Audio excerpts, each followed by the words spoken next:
नमस्कार मित्रांनो.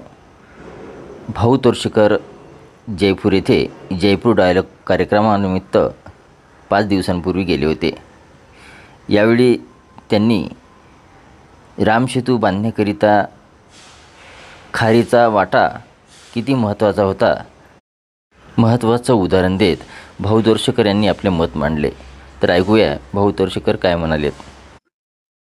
सबसे पहले माननीय महोदय राज्यपाल हरिभाऊ जी भागड़े, अजीब है कि हम दोनों महाराष्ट्र से आए लेकिन जयपुर में आके एक दूसरे का स्वागत कर रहे हैं।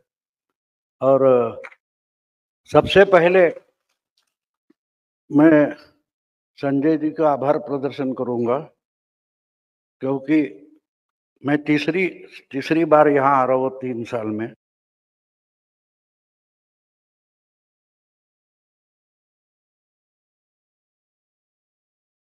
इंदिरा देवी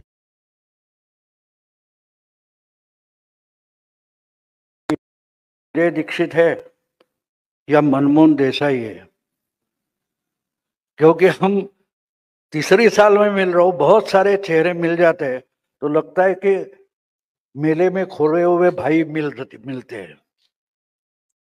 देश के कोने कोने में, दुनिया के कोने कोने में हम लोग रहते हैं, लेकिन हमको इकट्ठा लाने का अगर प्रयास कोई कर रहा है तो वो संजय दीक्षित है। उन्होंने बढ़िया इस प्रोग्राम को अच्छा नाम दिया है, राष्ट्रवादियों का महाकुंभ। लेकिन मुझे लगता है कि ये तो भारतीयों का कुंभ है, जो बचे कुचे हैं।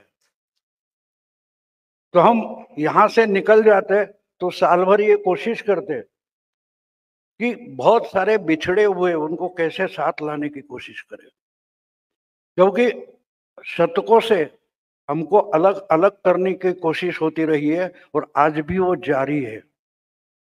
तो शुरुआत हमसे होनी चाहिए। मुझे एक जुलाई महीने की बात याद आती है। लोकसभा का चुनाव खत्म होगा, रिजल्ट आ गए थे, बहुत सारे फ्रस्ट्रेशन थी, निराशा थी। तो एक दिल्ली में संघ की ओर से एक सम्मेलन हुआ था, तो वहाँ मैं सुन रहा था। पूरे एक दिन मैंने किसी से बात नहीं की, मैं लोगों को सुन रहा था। फिर संघ के एक पदाधिकारी थे, आप कुछ बोले नहीं, आप कुछ तो बोलिए। मैंने वहां एक बात कही कि हर एक कोई कंप्लेन कर रहा है कि हमारी इकोसिस्टम होनी चाहिए, क्योंकि हमारे सामने जो खड़े हैं उनकी एक इकोसिस्टम है। तो मैंने वहां एक बात समझाई कि हम ही इकोसिस्टम है। अगर हम खुद को इकोसिस्टम की तरह से तगड़ा नहीं बना दे, सशक्त नहीं बना दे, तो ये तो हावी रहेंगे। तो एक हमारे साथी थे, उन्होंने पूछा, खड़े होकर पूछा, भाषण कर रहा था, तो कैसे? मैंने बोला एक बात समझ लो कि हम राम का नाम लेते हैं, राम का मंदिर बना देते हैं, प्राण प्रतिष्ठा करते हैं, लेकिन एक बात भूल जाते हैं, रामायण की सबसे बड़ी बात होती है। जो राम सेतु बन रहा था, तब एक छोटी सी गिलहरी रेत के कण कण को लेकर उधर डाल रही थी। तो उस इतना सेतु बनाने में उसका योगदान बहुत छोटा था हमारी नजर में, लेकिन वो सबसे बड़ा था।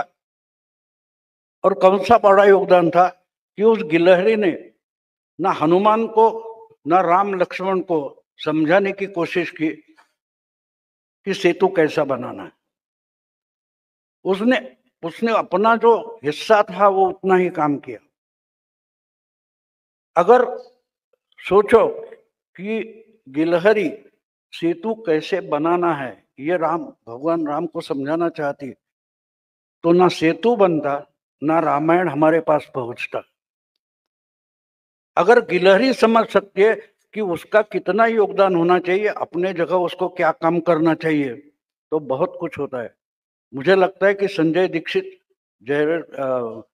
जयपुर डायलॉग से जो काम कर रहे हैं वो उस गिलहरी जैसे है। हम यहाँ से अगर कुछ लेके जाए तो विचार लेके जाते ही है, लेकिन क्या हम जहाँ रहते हैं, क्या हम वहां वो काम कर सकते हैं जो संजय दीक्षित जयपुर में बैठकर कर सकते? अगर ये हो गया तो हमारी इकोसिस्टम खड़ी हो जाएगी और उसके सामने ना दूसरा कोई हम पर हावी हो सकता है। मुझे लगता है राष्ट्रवादियों के लिए बहुत बड़ी बात है और इसकी शुरुआत आज हो रही है। तो मैं ये रुकता हूँ। अगर आगे को जो कार्यक्रम है आप सब एंजॉय करेंगे। नमस्कार।